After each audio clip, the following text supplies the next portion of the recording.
Viticultural sources, vine spacing and orientation. Of course, the difference that we have from Burgundy to here is quite striking. And I think there are actually two sources of minerality. It's quite clear to me from tasting wines from all over that soil does have an impact. We don't have very much limestone in California, but what we do have here is a lot of decomposed granite. And that also, I'm quite convinced, imparts minerality. I don't know what the mechanism is, and I don't even know what minerality is.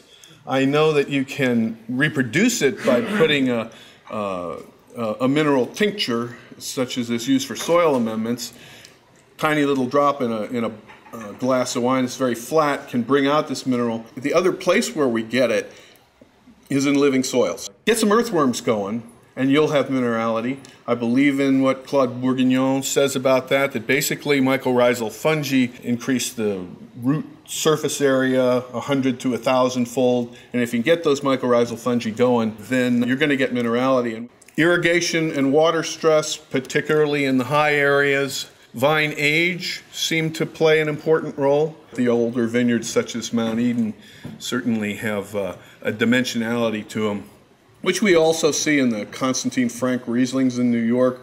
So I'm a believer in vine age. And maybe the most important thing to concentrate on, there certainly is a difference in style between the newer Dijon clones, which tend to be quite fruity, structured, clean, and not quite as exotic and weird as the older clones. Everywhere that we saw the Mount Eden clone, we saw these truffly characteristics. Where we saw the Martini clone, we could detect sandalwood influences, and I certainly think that clones have flavors. Winemaking was not a particularly important variable in this region. Choices about hang time, though, are important, and you need to realize that when you're trying to make a power wine, or when you're forced to make a power wine through extended maturity, that may cut into your ageability. Cold soak is a choice that's made here quite frequently. Yeast choices, percent whole berry, extended maceration, we see all of these. And of course, as you mentioned, the importance of oak selection and duration, which I think almost universally here is used the way it should be. Oak is like fine cosmetics. You're not supposed to know she's wearing any. So here's the commonalities that we saw throughout the region. One is that the wines are very intense in comparison to, say, Carneros or Russian River. Some critics have even faulted the region because the wines are so intense, but they're intense. They generally have striking sense of place. So when I talk about some of the areas being stronger in this character, perhaps to a fault, this is in the context of an area where everything has a strong sense of place. Rich, multifaceted fruit aromas that vary quite a bit throughout the region. Generally, some exotic elements. We use the words bow rosin and tamarind. And I talked about the local herb sense due to your small plantings.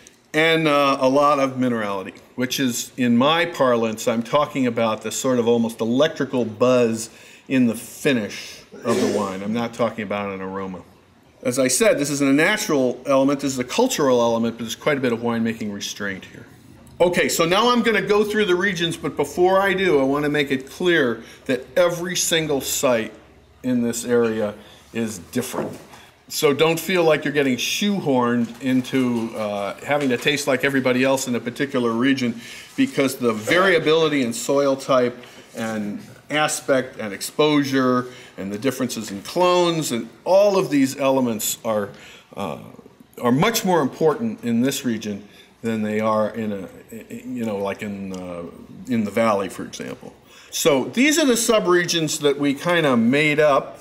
Originally, we were just trying to taste the wines in some kind of reasonable order, and then it turned out that there were striking differences group to group. The Pacific influence and the fog that sneaks around through the Golden Gate and comes down the northernmost area up along Skyline Boulevard, that's where you get the most impact. So it's a very cool region and it has less incident light. So we find a lot of lavender there, more than in other places, and also a frank black cherry aroma. I chose these pieces of music to try to capture the feeling that you get from these wines, and cocoa and tobacco and substantial acidity. So that's the picture of those wines up along Skyline.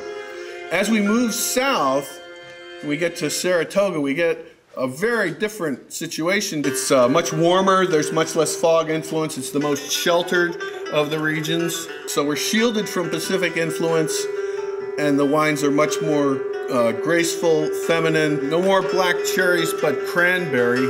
And here we have these sage and juniper influences that are pretty dominant. We have a lot of complexity in these wines, and I believe it's partly because of old vines and partly because of old clones. A lot of shale, and for that reason we can see a lot of minerality. And as I said, these truffles and sandalwood influences show up in many of the wines if we have the old clones. Now then we head up to the summit, and we've got a very different sort of personality. These are not particularly feminine wines. We've got high altitude, fog-free, high sunlight, many sites with rocky soils, and they're extremely distinctive. White cherry, pomegranate, smoky dark chocolate, and these droughty herbs like sage and bay, marigold, maybe dandelion, and high minerality. I'd say the largest percentage of distinctive wines come from this area. Wines that are sort of uncompromising, where you've got to go to the wine's not going to come to you. Dense flavors, assertive sense of place.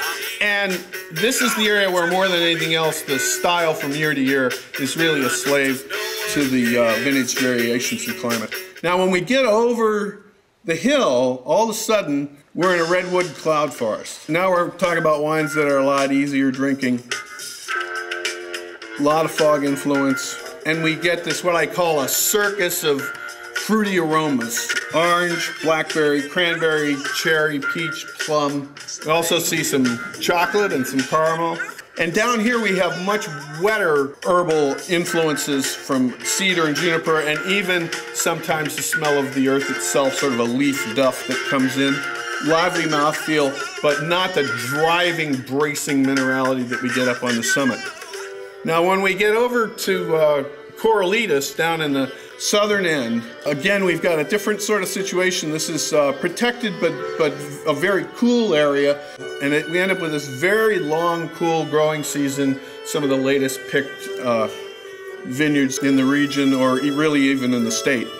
Big diurnal swings, so we can have some cool morning fog, then it burns off, and we can get pretty high temperatures during the day. Culturally, this is the home of what I call the New Burgundians. I think I call them Young Turks in the article, aggressively trying to capture the romance that we find in Burgundies and that sort of seductive characteristic. So partly the wines come out the way they do because of this cultural influence and the intention of the winemakers. And so what we end up with, partly naturally and partly by intention, personal intention, is wines that are elegant, composed with a lot of oiliness that we don't see so much of elsewhere, and plenty of tannins, but what I call fine, sweet tannins.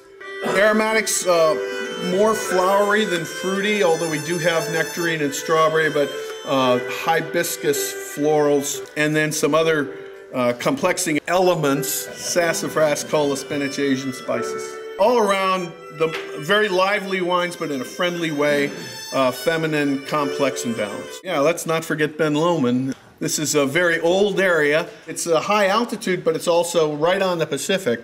We get a very unique character. There's not very much planted there. We get very dark color, highly structured wines, similar to the Sonoma Coast, the Jenner wines. When they ripen it all, we get lots of color and lots of tannin, almost like Syrahs sometimes. We find these rhubarb and strawberry elements together with something that really, for all the world, is like mustard, again, juniper and clove and truffle. Very mineral-y, but also warm and round, not in a bracing or masculine way. And these are extremely age-worthy wines that you need to wait to really see what they're going to give us.